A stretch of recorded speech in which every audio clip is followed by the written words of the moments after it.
Hello? Hello? Hey, Ryan. Hello? Who's there? Guess what time it is? I don't know who this is. It's Grandma? It's your conscience. But also your grandmother. Don't forget to come by my house. I made spaghetti. Oh, I love spaghetti. My conscience is also Ryan, my you know what else I grandma. love? Oh, Jesus. Hey, what's up, Matt? I love unboxing pop culture because this is Pop Culture Unboxing, where we unbox the pink slips of bad news pipe. I can't read. I made fun of you last week for not being able to read the notes. That's And okay. now I can't read. Welcome to Pop Culture Unboxing, where we unbox the pink slips of bad news paper side of pop culture. I'm Matt, And I'm Ryan. and we're here to deliver you pop culture news from the tear-filled parking lots of major game studios. Ryan, what do you think that means? I'm going to go cry in the Aldi's parking lot. I didn't know you worked at Aldi's, No, I don't. and But I didn't know they were a game studio either. Aldi's makes games, probably. Maybe. I haven't seen them. That means they might make them. They make that one game where you hit the ball and you kick the cup. And They make that one game where you can you put in a quarter and you can get your quarter back, but only if you use another shopping cart. What? You I've remember never that? actually shopped at Aldi. So They have these little things on the shopping carts that the shopping carts lock into each other, and you unlock them by putting a quarter into it. And the only way to get your quarter back out is by putting it back in the cart trolley area and hooking it up to another cart to push the quarter back out, Why? so that people don't steal their carts. But it's just a quarter. Yeah, but if enough people don't steal the carts, or if enough people steal the carts, then oh They wait, could take all the quarters. Aldi's. I think we got to talk. I don't know if this idea was really fleshed out. I was gonna say, it's like that sounds like a bad idea. Like Anyway, that doesn't stop moving me. on from terrible business decisions Yeah. back into them. Let's talk about first what we're going to be talking about today. So, Ryan, Yes, sir. what are we leading with? Well, I guess we're gonna lead in some information about the Oscars. Apparently, some bad stuff happened at the Oscars, Matt. Well, we're not going to lead with that because I want okay. to talk about Activision Blizzard. Oh, But that's after we what you talk want. about Activision Blizzard, we're going to be talking a little bit about the Oscars. And maybe Wow, we'll talk a thanks little for bit setting about... me up to fail there, Matt. Appreciate it. I'm But sorry, okay, I'll set you up for better success after we tell the people what they're in for. cool. We're also going to be talking a little bit about the new Aladdin trailer. And you really don't know who I am? I'm sorry. spoiler alert. And then our show notes weren't completed because we were lazy. And I think that's it. Do you have anything you're going to talk about later in the show, Ryan? I do. I have a few things I'm going to talk about. GameStop changed their policy about trade-ins, which Oh, boy. they basically just changed their policy. I'll go into more detail what that policy is, but it basically has to do with if you pre-order games. Nice. If you don't, Oh, I'm scared, but we'll get into that. that's about it. All right. That's Well, about it. then, hey, Ryan, what happened at Activision Blizzard? So, Activision Blizzard just laid off like hundreds of employees. How did So, as this one article I have stated, there was 9,600 employees estimated there, and 800 were laid off. wow, that's a substantial amount of people. Early this morning, this was like a rumor. Yeah. It was reported as like a rumor, and then I think probably around. Well, I can see what time this article posted. 4:15 p.m. Excuse me. That would have been Western or Pacific time. Yeah. So So to put this in context, in our show notes, I actually have a link to the original article, Activision Blizzard employees brace for massive layoffs. I put that in there this afternoon, and Ryan opened up Kotaku right before we sat down to record, and there's the big headline. Both these articles are by Jason Schreier, who is just a phenomenal game industry journalist. he just has a lot of contacts within the industry. Exactly, and because of that, he's almost always right. He predicted Destiny 2 and he basically correctly predicted Destiny 2 and basically every issue that Bungie has had with 100% accuracy because he has so many contacts. Which is that's super fantastic. Which actually, speaking of him, Ryan, we Yes, found sir. a tweet too right before. Jason Schreier tweeted, quote, As they brace for today's layoffs, Blizzard employees are crying and hugging in the parking lot, according to a person there. Still no official word from the company, but people in publishing and esports are expecting big cuts. Earnings is at 5 p.m. Eastern Time. News should be around then. And then he went on to write that article that you're looking at right now. Oh, damn. That's so sad. Like, can you imagine? Okay, I know like I brought it up a little bit before we were recording, but can you imagine, like, you're living your dream. You're making games. You are probably one of the coolest artists in the world at this point because you're doing something that's not only just touching, like, you know, people our age, but younger generations too. Mm-hmm. Can you imagine, like, you're waking up, like, all right, honey, bye, kiss your son and daughter, like, bye, off to school, and then you go to pull into the office, say hi to your friends, grab your coffee, maybe like go to the water thing. I don't know what people do in companies. Oh, no, you don't have time for that. It's crunch time, Ryan. Oh, yeah, it's crunch time. We got to go. Yeah, boots on the ground. Boots on the ground. But you sit down at your desk. Your boss comes over and he says, Matt, I'm going to have to let you go, my man. Well, you and pretty much everyone around you. Look around. It's all a winter. You're all leaving, baby. Get the hell out of here. What golden parachutes? No. Those aren't for you. Yeah, those are for us, the big wigs, yes. The ones who are making. That's the other thing that's shitty about this is that those employees are gone. Like it's basically like the company trimming the fat so that the big time high ups can get more money. Like, just because of declining profits, not losing money, just because they're not making as much profit as they think they should be. That's the rich thing. get like, richer. Being an indie game studio is so much better than being like a AAA studio because at least you're doing something you love. Well, at that point, you're just like when you're a AAA, you're leading to like you're making millions of dollars, but you're basically you have a god that you have to answer to and give him sacrifices. You know? And yeah. Well, I mean, and it's the same argument as why like owning your own business is more fulfilling than working for someone. Just in the end. What bothers me about like things like this is it doesn't seem fair because it's not like it's I don't want to say like it is the creators of the game, like the studio and all of the employees, that if a game doesn't do well, but at the same time, like it's not really their fault because the game industry, it's so oversaturated.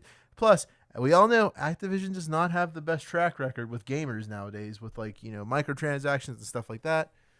And it just doesn't seem right. It's not right. And I mean, there were a couple comparisons we made back before we started recording, where we compared the game being a game developer and being in the games industry to being a special effects creator and company in the movie industry. Yeah, it is just cutthroat. The other thing, like, this is just one of those other examples. It's pretty much like the thing that's going on with Anthem right now too, where Anthem right now. Talk about Anthem later. Yeah, Anthem.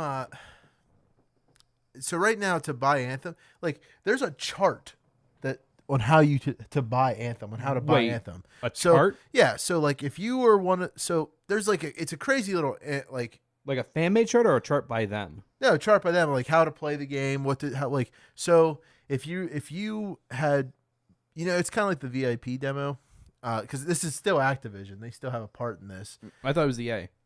EA, but Activision had no, maybe not. Maybe it was just BioWare, but yeah, it was just EA and BioWare.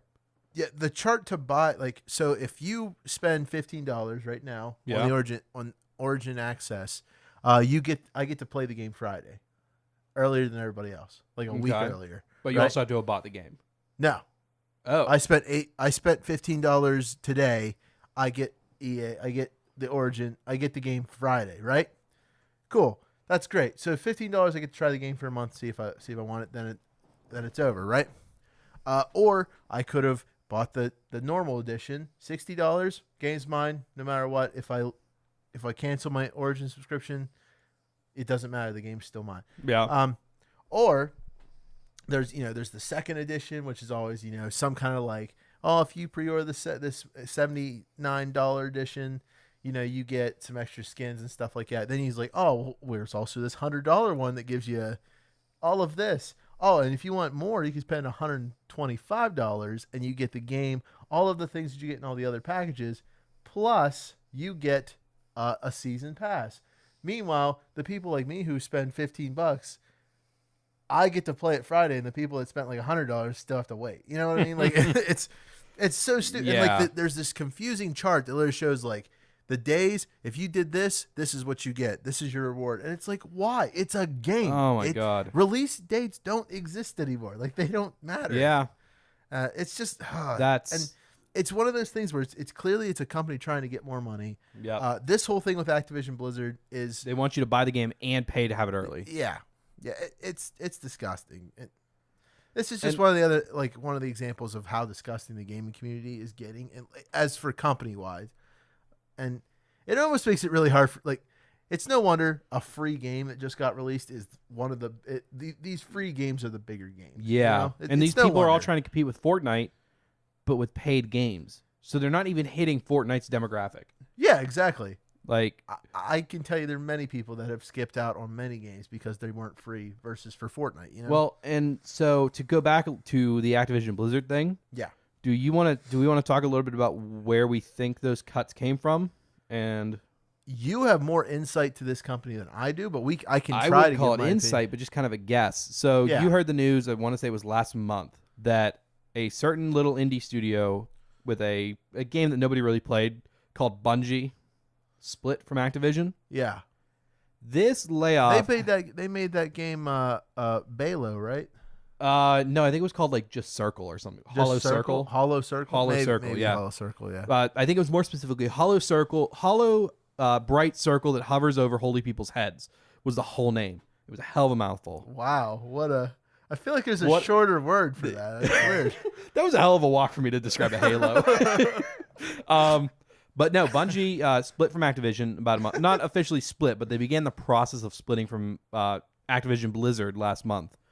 What at the time it seemed like it, because we'd already heard in the last earnings call from Activision that Forsaken had not met expectations on what it earned, which is to be expected. But it was the best Destiny. Destiny is now the best it's ever been, but it didn't make a ton of money, and so they're concerned about it. So it looked like Activision told Bungie to take a hike. We're not making much money from you. Go do your thing.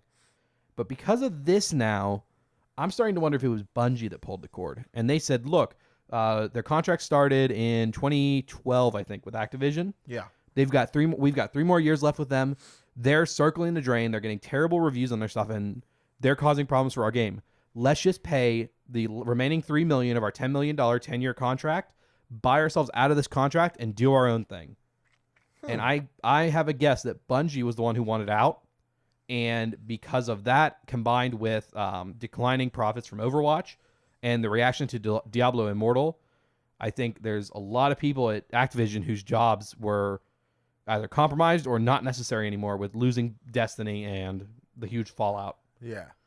I actually, that's my theory, at least. I kind of agree with your theory. I think also the reason that I think that this departure happened is, one, Activision did have this belief like this game's gonna make more money. Didn't work out, and Activision's like, well, this game's not gonna do anymore. There's nothing Bungie can do to make this game better. You know what I mean? And also, in case Bungie's not known for the shady tactics when it came to like microtransaction stuff that Destiny 2 had. Yeah, and it was clear Activision had more of that pull, and Bungie couldn't do everything they wanted to do. Yep. Because Activision's like, well, nah, you should put that behind a paywall, you know? So I think one thing, like Bungie's really open right now. And one thing they said a while back was that even back when they started microtransactions in Destiny 1, was that the microtransactions were being used to fund a team they called the Live Team. Yeah. Now, the main Bungie dev team, they work on major releases. They work on the expansions, and they work on the next actual big title. So, like, they're working on Destiny 3 right now. Okay. But there's a much smaller team of developers called the Live Team. They don't make a whole lot of new assets and stuff, but they take existing assets and they remake them into a new little content drop. So a lot of people from Destiny 1 will be familiar with the term the Taken Spring. It was the first update since Bungie released the Taken King in September. It wasn't until April that new content was dropped. Huh. And it was the Live Team that made it. And then going on from there, actually, the Live Team built the entire Rise of Iron expansion. Bungie had expected to release Destiny 2 a year earlier than they did. But when it got delayed and they brought in extra studios to help, They needed an expansion to fill in that year. So Destiny 2 was supposed to come out a year earlier than what it did. But it got delayed. Okay. And so the expansion we got instead, Rise of Iron, which was a really good expansion. There wasn't a whole lot. It wasn't as big as Taken King or Forsaken. Was that a paid DLC or was that a free DLC? It was a full DLC from... So it was a full paid DLC or a full free DLC? It was a full paid DLC. Okay. But there was a lot added. It just wasn't as much as Taken King or Forsaken. That's what I was just confused about. But it was all made by this live team. And everything the live team has put out, people have enjoyed. They're the ones working on these mini expansions that we're getting right now, which is a ton of... people might look at this and see, 4 content drops a year, one of them major. Other games get every month or something like that. Overwatch gets them all the time. But for Destiny, this is unheard of. Getting 3 relatively big content drops a year, plus the major expansion is stellar. Huh. And this live team, I hope that what they're doing is they're going to take this live team and make them... I hope they're going to lead Bungie to a much higher plane than they already are at. I would really like to see... But I would like to see it because I would think Bungie does... Bungie... the whole Bungie and Activision thing, I'm glad it gave us Destiny, but I think Bungie could have made Destiny... a hell of a lot better of a game. Yeah. If Activision didn't have anything. And I just realized that I did have a point saying all that about the live team. Yeah. When they first announced the microtransactions, it was to fund that live team. Yeah. What I think happened is that Activision was skimming a bunch of money out of that. And so what I'm hoping is they keep the microtransactions because the way they are, they're not bad. You can actually buy armor and stuff like that, but it's only 5 power. So it's worthless unless you already have the items to infuse into it to make it powerful. And I'm hoping that they keep that and keep taking the money in from that because it does make them money to fund the live team for real and really put out stellar content drops. As long as it's just cool, cool microtransactions that give a cool cosmetic. Yep. It'll be okay. You get shaders, you get ships, people you get will spend arrows. I would spend money on that. Yeah. I just did yesterday. I spent money on a microtransaction, and I am one of those people who's just you should not spend money on microtransactions. Bungie's and Destiny is the only one. Ryan's a hypocrite. I think everyone has their one game. Yeah. I don't pre-order games or buy loot boxes or microtransactions except in Destiny. I will pre-order everything Destiny does, and I buy microtransactions every time there's a new drop of content. I would say, because when they were announcing the Forsaken DLC, watching you sit in your chair almost falling out of it, giddy and laughing because you were so excited. Oh, I remember that. Everyone so at work hyped. thought we were something wrong with us, but anyway. Oh, I was so hyped. I forgot about that. Yeah. Boy, what a... But anyway, we've talked about Destiny for too long. I'm pretty sure they want to hear more about stuff. So let's move into some movie stuff since we are a podcast. And this is relevant to a previous episode. Yeah, it really is. The Oscars having all sorts of trouble, I hear. Yep. You've told me even today. more than they've already had. Previously, they just had problems with losing audience. Can you explain to me what exactly you're talking? Because you told me a little bit about what this article's about because this was your article you found. Yeah.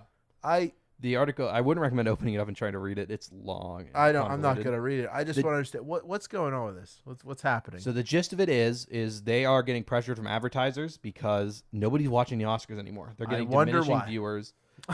Just recently, Kevin Hart, who was slated to host the Oscars this year, stepped out because of old tweets. Or was it old tweets? Oh, that might have been it. Yeah, he got ousted. That's it. Yeah. So they don't have a host, and it's too soon. James Gunn. Yeah, it's too close to the Oscars to hire a new host, so they're not going to have one. Wait a minute, hang on a second. So they're not going to have a host at all? No.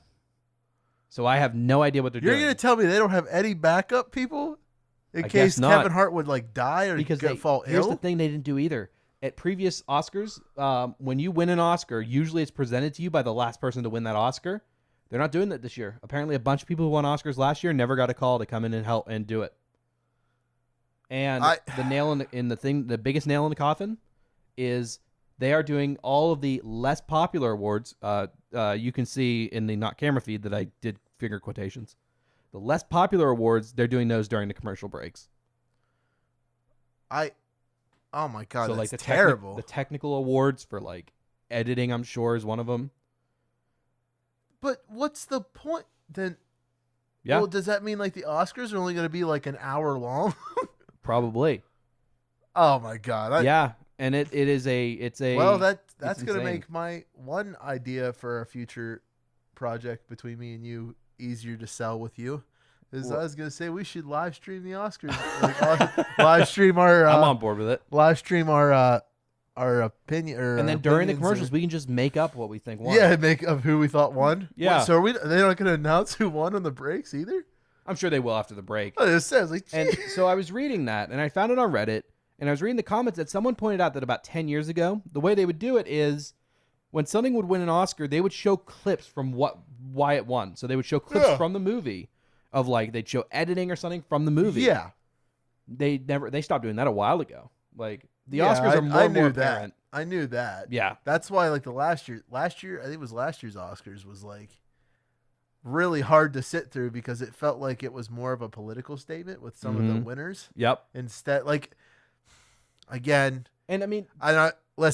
Listen. I'm going to say this, and you can take it the wrong way or you can take it the right way. Black Panther is a good movie, but I feel like the only reason they put it up there as one of the best movies of the year is a political statement. I don't know about that. It was a very well received. It was a fantastic movie. It was very well received. It's probably one of my favorite Marvel movies. But no, I think it does have merit being on there. It's not going to win anything because it's an action movie. Those don't win. I just feel like there's too much of like a political thing around. You're talking about virtue signaling is what you're referring to. Yeah, they're putting it in there to make it appear that they're being sensitive and. I mean, I don't think it's that. I just think that it's because of the political. Like I said, it's hard. It's not. I just have some opinions on why Black Panther is there. Realize too, they pay for the nominations. Well, that's true. Yeah. So a lot of those people they paid to be publicity. There. Yeah. So that's the other thing. Like, what's the point of an award show when you paid to be in the top spot? You know. Exactly. There is none. Maybe it meant something at one point, and it does mean something to say you're an Oscar-winning actor or actress. But the thing is kind of a sham. But that's the thing. Like, I'm an Oscar winning because someone paid for me to get there. Is not as like I had Buster Scruggs winning a couple Oscars on my list. It's not winning. It's not winning because Hollywood is fighting tooth and nail against Netflix. Because Netflix is totally antithetical to their business model. Oh yeah, I believe that. So, yeah, I think we might see the last Oscars in the next couple of years. Huh. So, have you seen any audience reactions to this information? Like anybody on Reddit talking about it? I think the general consensus seems to be, well, kind of expected that. Yeah. Is it what they've been going downhill? Is this going to be like the Game Awards where it's just, well, now Game Awards is getting better every year instead of going. They must be taking their energy from the Oscars. Yeah. It's Portrait of Dorian Gray. Or no, that's not the right reference. It's like Idris Elba's character in Star Trek 3 or Star Trek Beyond. Mm-hmm. There we go. I got it. Got there in the end, Ryan. I did it. And it only took, hey man, we've only been recording for like 20 minutes and your hair's already been messy. That was Sounds about right. All it took was a Star Trek reference. Is that what it was? Yeah, you're like that guy from the Ancient Aliens. So like instead of saying aliens, your hair gets more and more bigger and messier. It's Star Trek. Yeah, well, that's about typical. Yeah. Ryan, what do we have next on our plates? Well, since we are talking about a movie, we might as well talk about another movie that, boy, I don't know what to say. We both just watched the trailer, but yep. The new Aladdin trailer dropped. Doesn't look great. You know what I just realized? What's that? This movie's only like 3 months away. Yeah. And we have not had a full-length trailer. And we've got Dumbo coming soon too, don't we? Who's making all these movies? They're making a Dumbo movie? Yes, a live-action Dumbo movie. The trailer dropped like 2 weeks ago. Wow, I didn't know anyone asked for that. But yeah. I didn't know. Yeah, I did not know that. But yeah, so this new... Basically, the reason we're talking about this is why it's such a big deal is because... Internet culture has taken hold. Yeah, internet culture does, pretty much with anything, if you don't do it perfect, there's a chance it'll get memed. In fact, I disagree with that statement. I think if you do it in an obviously corporate way, you'll get memed to hell. Yeah. So, okay. So the new Aladdin trailer, and we finally got a look at Genie. So if you didn't know, there was a look at Genie in entertainment magazine, Entertainment Weekly, I think it was, or where Empire. I forget which. It showed Will Smith, and all he looked like was he was just in different clothes. He looked like Will Smith. That's right. Clothes. Yeah. But this one actually shows him, with the normal Genie, all blue, still has the hair, but. He looks. You know what you said? He looks like they look like thumbs. in What? one of our videos. In one of our They videos, look like thumbs from Spy Kids. yeah, he looks kind of like a thumb with like Will Smith's face just like misshapen to that thumb. It's that like blue thumb. if Tobias Funke took Will Smith's face, put it on the end of his thumb, and then put a little tiny rock body on it too. Like, you know what's funny? The whole blew myself joke. I was gonna lampshade the rest of the development reference, and I didn't. And I'm disappointed in myself. You're like, you lost me there. But it's just when you see him like appear. I have like a photo here in front of. There's just something about it. Okay, I'll play devil's advocate here. Okay. There is like when trailers are made, pretty famously, the CGI isn't finished. Yeah, I'm hoping that's what that. I am too. I think it's the only excuse they have. His face does look badly photoshopped on there. I'm going to lean over to take a look at it. You keep talking. Well, that's the thing. So this image here is really good, which is the promo photo. This is from the actual trailer. And as he's flying around, look, it doesn't right there. look. You can see the line. You can see the line where the blue changes. Well, his face is a purplish. And also, he's looking at the camera when he's flying up in the trailer. He spikes the lens. Yeah, because he's doing motion capture. So like when he shows up, look how flat those pecs are. Yeah, so I think this will be better. But you know what's? This is not my biggest problem with this. What's your biggest problem with it, Ryan? It's Jafar. Can I say one last thing about Genie before we move to Jafar? Yeah. The thing with him versus Robin Williams' Genie is that with Robin Williams' Genie, you see the Genie. Sure, you could say it's because it's cartoon or whatever. But with this one, all I hear is Will Smith. His voice isn't even different. And that's going to be a huge problem for the characters. I just see blue Will Smith. But who do you see with Jafar? So it's this is going to be a real quick one, but when they show Jafar and the actor says to Aladdin, like he does in the movie, he says, "Get me the lamp."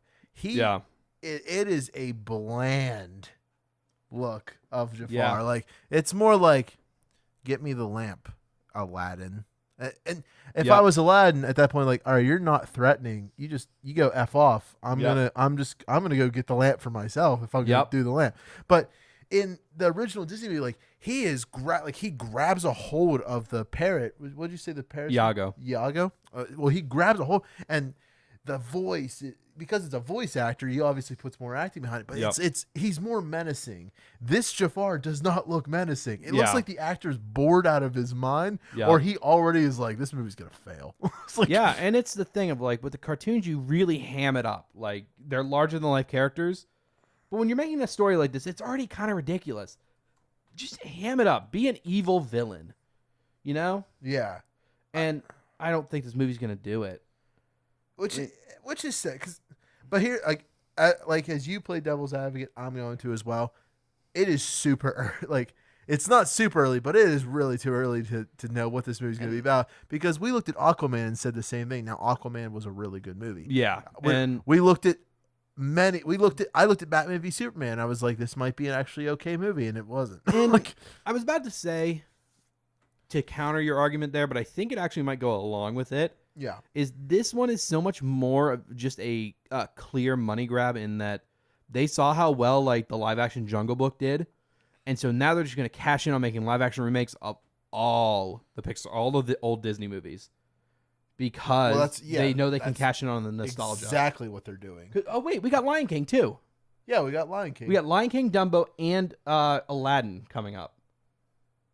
Oh yeah, Lion King didn't come out yet. We only saw a trailer for it. They are trying to cash in. Man, you know what's bad? I think it was the last episode of the episode before that. I said we have 4 Disney movies coming. We have 6 Disney movies coming out this year. Aladdin, Lion King, Dumbo. Are you including Marvel movies? Yeah, Captain Marvel, Endgame, and Star Wars. Yes, and Toy Story 4. Yeah, and Toy 7. So 7.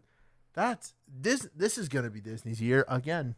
And the worst part is they don't deserve it for like these really live action cash grabs. And the most annoying part is it's gonna work. Here's my bet. Do you think they'll do a Toy Story live action? I was just thinking that, and they haven't touched Pixar yet. But if they do, I'd watch an Incredibles live action. I wouldn't. That's what I don't know if I want to go. Like I know we probably should go see them to review them. I don't know if I can, like, ethically, if I want to go to see these movies. Because they are just trying to make money off of something they already made and they did well. I understand, but here's what makes me feel better about seeing movies like this, because I agree with you on it doesn't feel right to go see a movie that they don't deserve my money, but because we want to be those people, we want to give people our opinions. So we're basically in a way, and this isn't exactly like it's like we're doing a whole lot, but we're like giving our money away to all nine listeners. Yeah, keep an ear out. We're going to go look at a movie, review it, and let them know, listen, you probably shouldn't see this movie if you don't like. I'm not that kind of reviewer where I'm going to tell you do not yes or no. Like, I'm going to tell you, like, all right, this is what I felt. This is why it's not a movie for me. It may be a movie for you. You know what I mean? Because me and you, a lot of times, we have different opinions on movies. Oh, yeah. Like, I'm trying to think of one. We could have like a long 3-hour discussion about some movies because I like him, you hated him. Or you hated it, or you loved it, and I hate it, you know? Can I just come back to something I just thought of? I really want Isle of Dogs to win an Oscar. That movie deserves it so much. But that's a tangent. I don't think. What was in the Oscar for? I can't remember. Visual effects, I think. Visual effects? Animation. I forget which. I think that one should, because that's like a claymation kind of. It's a really well-made movie, and they deserve it. After their handful of movies, it was Leica.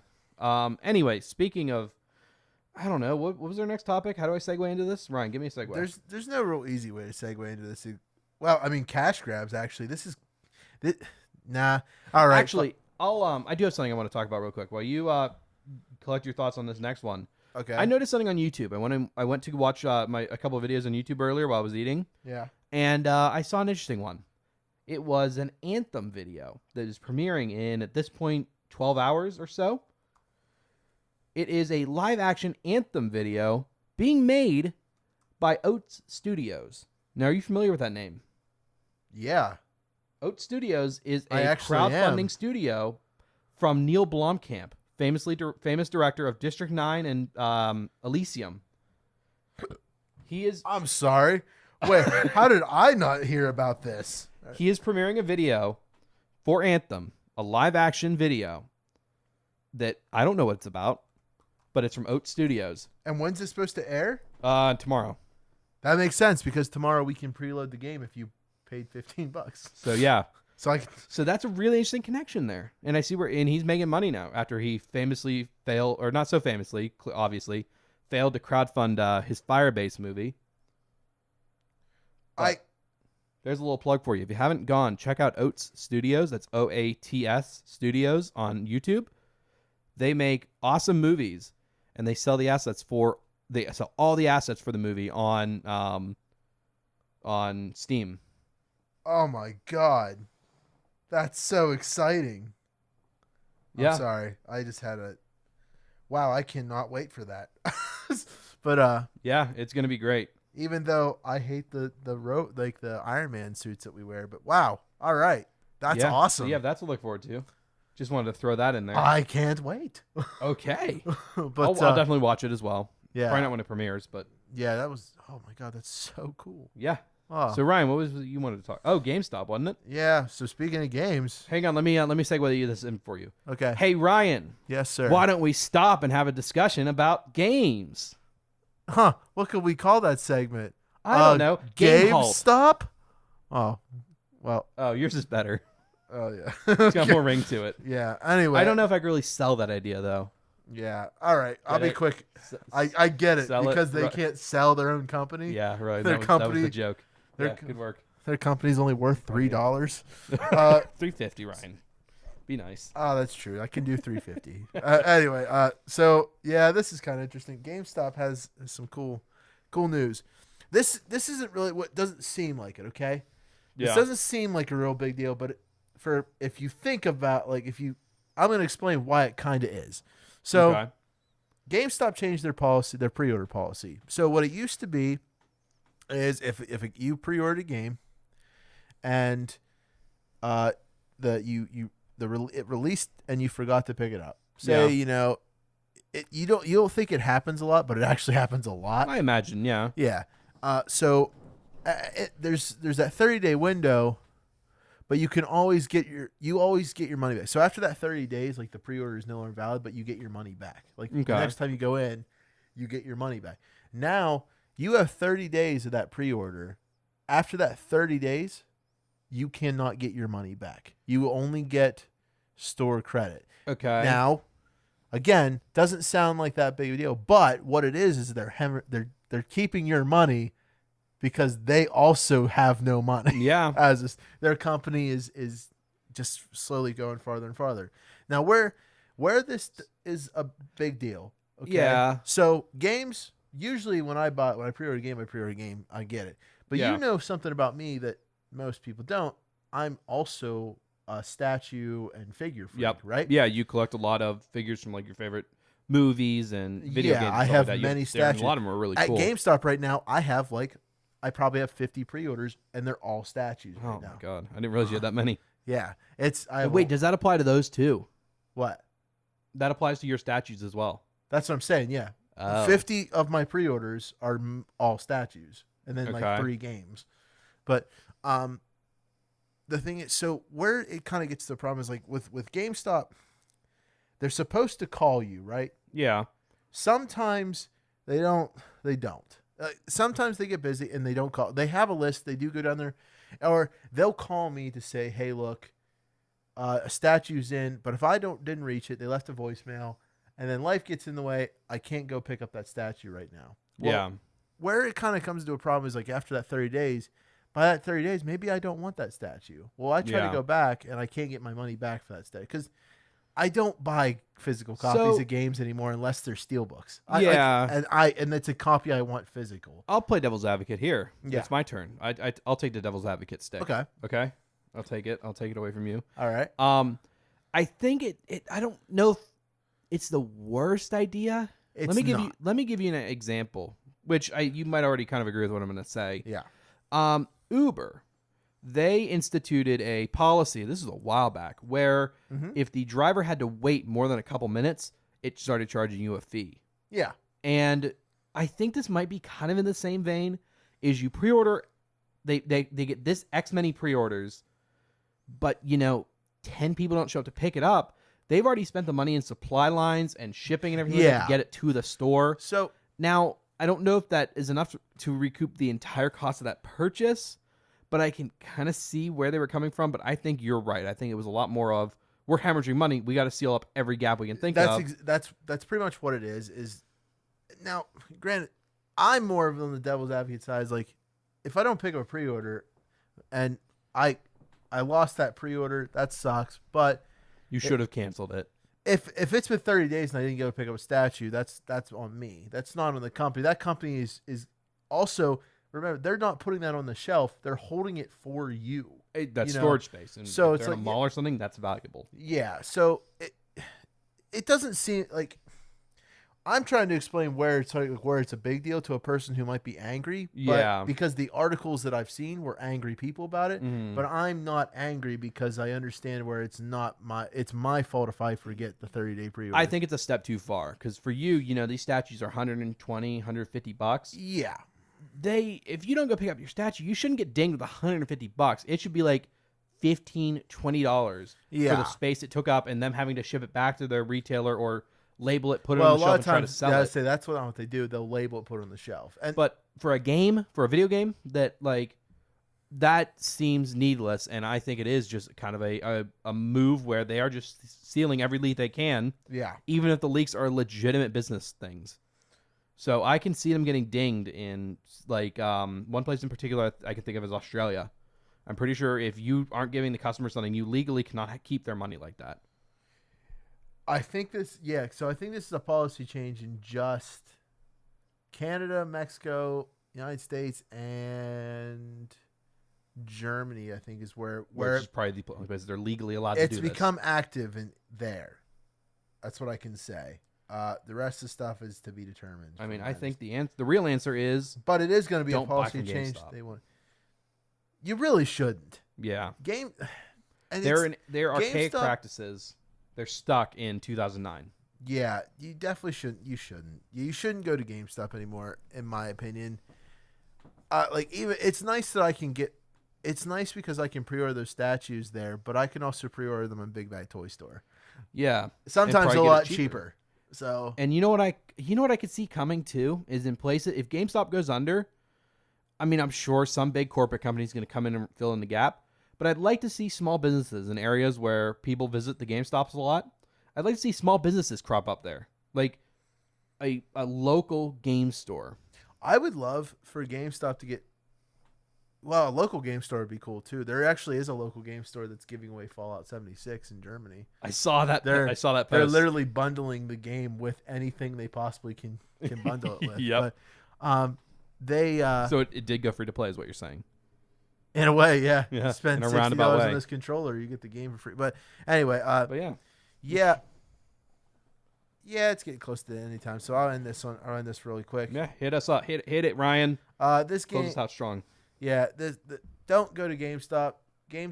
It's easier to do them digital anymore. Yep. Pre-ordering, if you're like me and pre-order statues and toys and stuff like that, I go to like pretty much on a daily basis. I search at least 4 or 5 different toy store websites just to buy toys. I have all the Marvel Legends for Captain Marvel all pre-ordered and about to be shipped to my house. Speaking of which, before Captain Marvel comes out, we'll announce the exact day, I believe, on the next episode. Yes. We are going to be releasing a podcast, a special episode outside of our normal schedule, which this episode is, I'm sorry, where we are going to discuss what we think is going to happen in the movie. We're going to discuss the trailer, and Ryan here is going to give his thoughts. And then after the movie comes out, early in the next week, we'll release a second episode where we review the movie after having seen it and talk about how it met what we talked about in the first edition of it. They're more or less our Captain Marvel episodes is what they are. Basically, the first episode is going to be us like talking about what we want to see. Matt doesn't read much comic books, and I have comic subscriptions to like 80 different places now. Sometimes I see actually like panels leaking out of his head. It's weird. Yeah. Don't question it though. But yeah, I have a lot of useless knowledge of Captain Marvel. What's that one say? This is Black Panther. Oh, hey. Issue 249. 249. Oh, that's a good one. That's the first one Killmonger came in. It took him 249 issues? Uh-huh. Well, no, the newer version of Killmonger, his new design with like the helmet that you saw in... I can't tell if you're lying or not. I'm not. Are you serious? Yeah, I'm not. Are you? All right. Next time on Pop Culture Unboxing. Actually, I'm pretty sure I'm lying. I don't think that's the right issue. Next time on Pop Culture Unboxing, Ryan is going to tell you if he was lying or not. Okay. Yeah, I'm going to Google that. I'm pretty sure that's the issue. Okay. Maybe an issue. Guys, I'm scared. He's growing too powerful. His knowledge, it's getting bigger. If only I could make money off this stupid knowledge of comic books. Maybe you can, Ryan. No. Only way to find out is to listen to the next episode of Red State. Oh my God, am I going to get paid the next episode? Maybe. I meant Pop Culture Unboxing. But am I still going to maybe get paid? Not by me. Oh well, that's not worth it. All right. Bye everybody. Bye, Thank you for guys. listening. I love you.